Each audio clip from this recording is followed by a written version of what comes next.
What's up guys, welcome back to the Captain's Vlog. This is part 2 of the video you saw last week. Hope you guys liked last week's diving video. But check this out, we are whipping up squid luau, which is a Hawaiian dish. But instead we have a little fusion here. We're doing it a little Guam style. We made it a little more savory, spicy, a little bit more acidic. I'm gonna show you guys how this is done. But first, let's go gather some ingredients.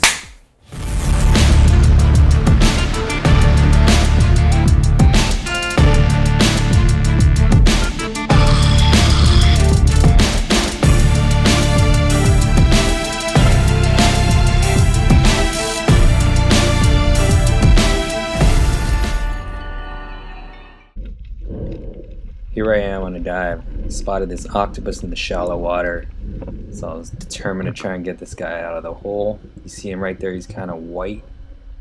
Try to tickle him out with the point of my spear, but this guy somehow outsmarted me and made his way to a corner of a rock where it was inaccessible.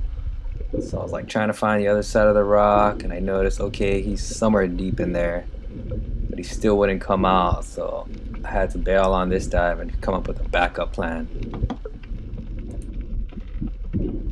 So as I was waiting on the surface, my dad was next to me. He had a backup plan for us. He gave me his homemade hook, and I gave him a nice hook in the hole, and this guy came out without any hesitation.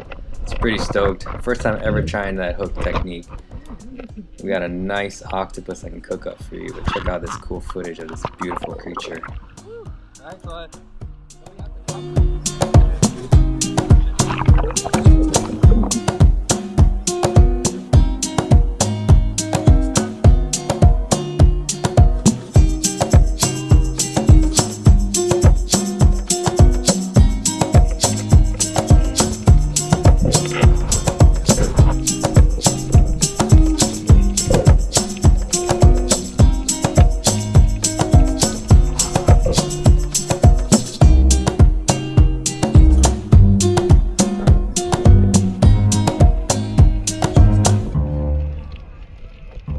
Alright guys, we're going to take you guys on a stroll. We're headed to the UOG Triton farm. It's a pretty cool place. It's an integrated farm, and we're going to meet my friend Jessica, and she's going to give us a rundown on what they do there. But there's a key ingredient that I need to complete this recipe. So let's go and stay tuned and see what's up.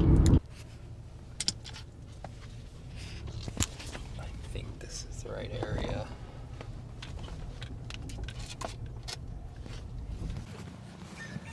Alright guys, this is Jessica Nangalta.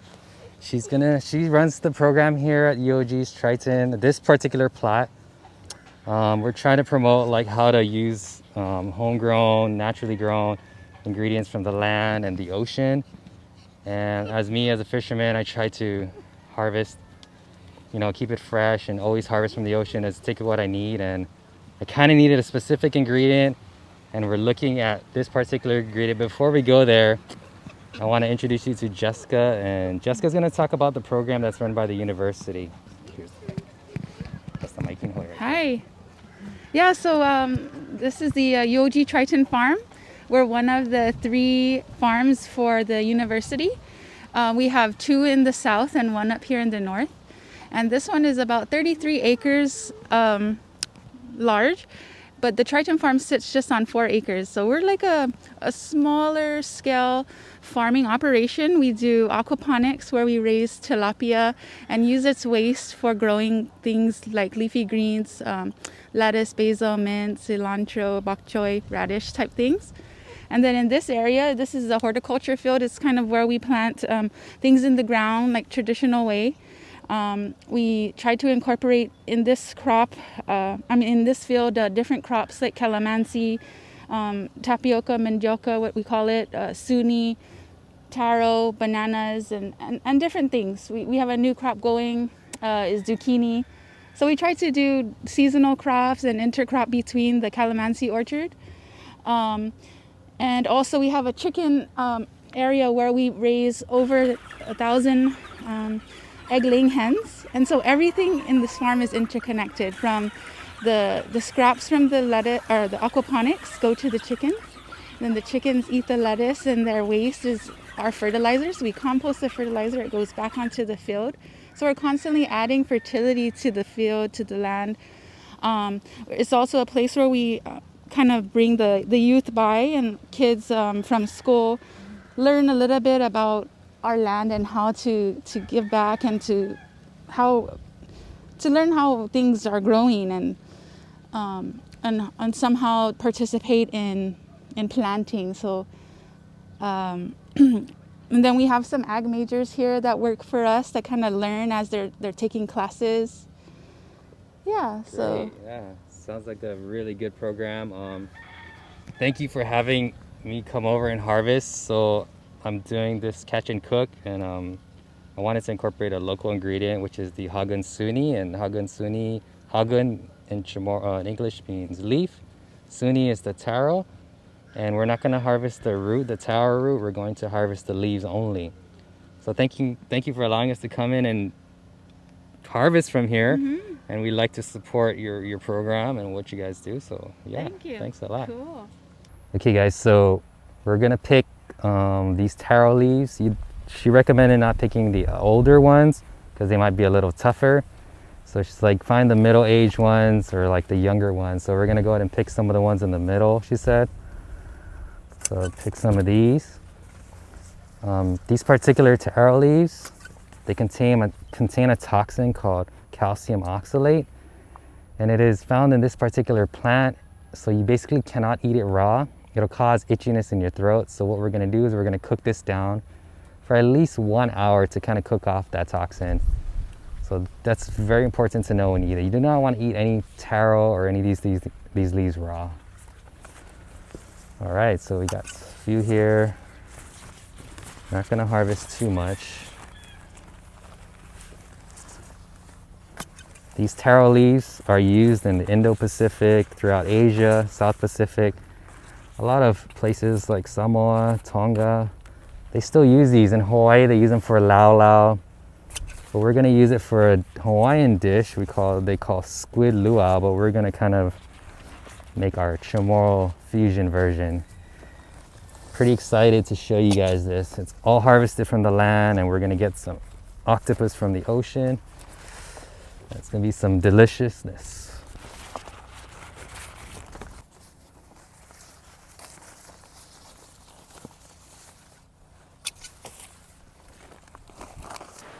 All right, so what we're gonna do is we're actually gonna purchase this. This particular farm, the Triton farm, they offer organic grown eggs from their farm.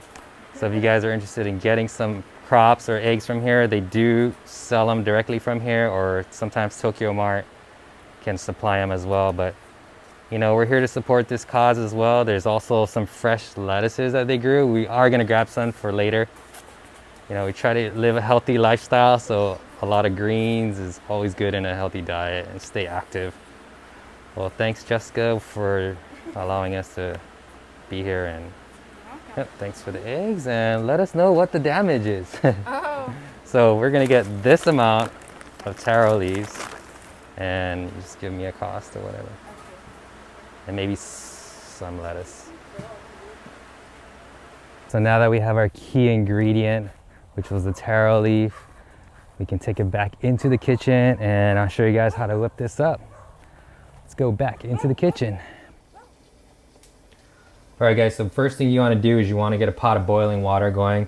We're gonna go ahead and boil this octopus until it's pliable. So the idea here is we need it to be a little bit firm, and then so we can be able to slice it. If it's raw, it's gonna be all slippery and dangerous to slice. So we want to be able to have it a little bit firm. It doesn't have to be fully cooked, because I'm gonna slice it up, and then I'm gonna throw it back in with the other ingredients. So let's add this to the pot.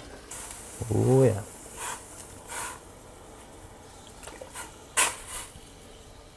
Let that boil down for a little bit until the color changes.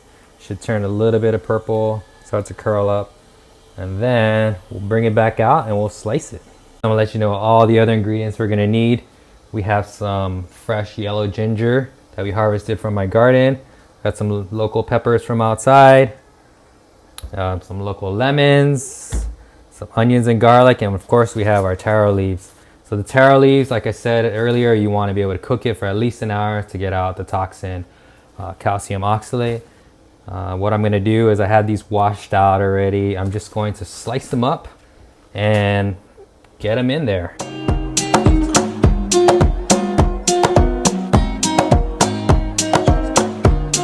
All right, time to check on this guy. So that didn't take long. This was like literally like 3 minutes or so. It's already changed color. It's kind of purplish. It's about right. It's good enough, just enough. You want it a little bit firm just to be a little bit more pliable and easy to slice. So we're gonna transfer this guy over to the pot and we'll cook him some more later.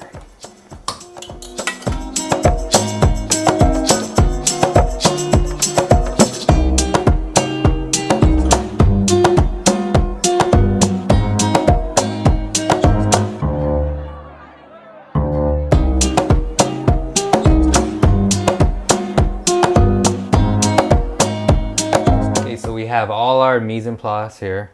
We have our octopus that was sliced up, rough chop, about 1/2 inch thick, and then we just rough chop all our taro leaves.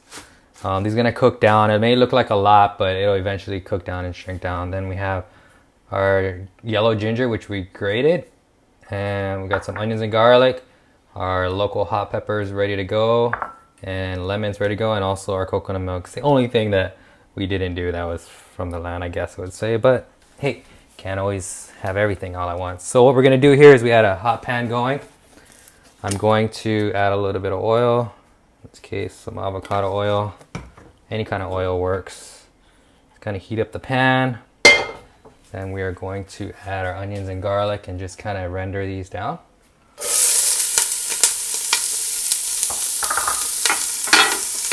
Give it a little stir. Season it with a little salt and pepper.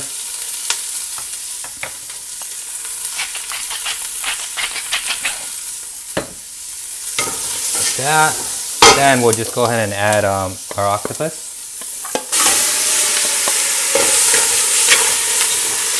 Saute that down.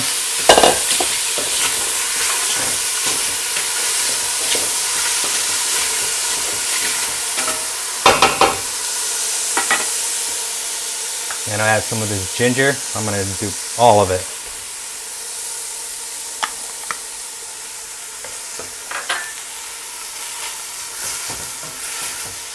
This ginger is gonna make everything yellow. It's gonna give it a nice mild ginger flavor. Really good. We use this in a lot of local dishes here on Guam. So it's gonna be really nice. You wanna kind of saute it in so the heat kind of extracts all the flavor and the coloring, so that when we add hot liquid to it, we get a better color. Now we can add this stuff to it.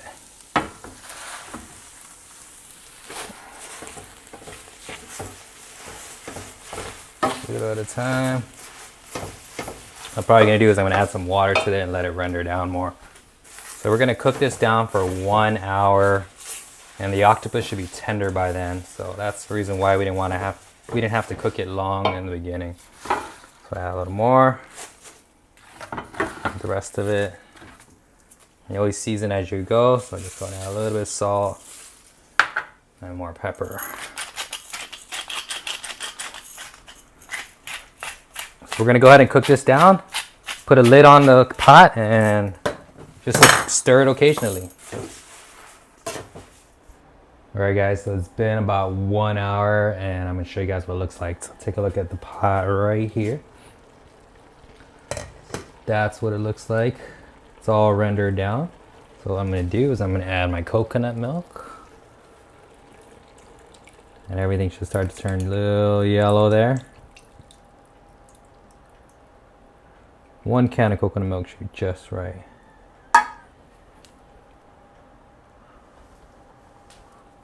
Stir it in. And this should almost be done. And we're just gonna finish with a little bit of lemon juice and a little bit of hot peppers to spice it up. And this thing should be good. Well, I hope you guys liked this episode. I wish you guys a happy new year. I know 2020 was a big struggle for a lot of us. And especially during this pandemic, we ourselves as a charter was kind of struggling, and we slowly were starting to get a little busy with locals, but you know, it was definitely a lot of struggle. We have a lot more content coming your way. I appreciate all the support and the love. Please leave a like and subscribe to our channel for more content. 2021 is going to be a good one. All right, guys, stay safe and take care. God bless. Cheers.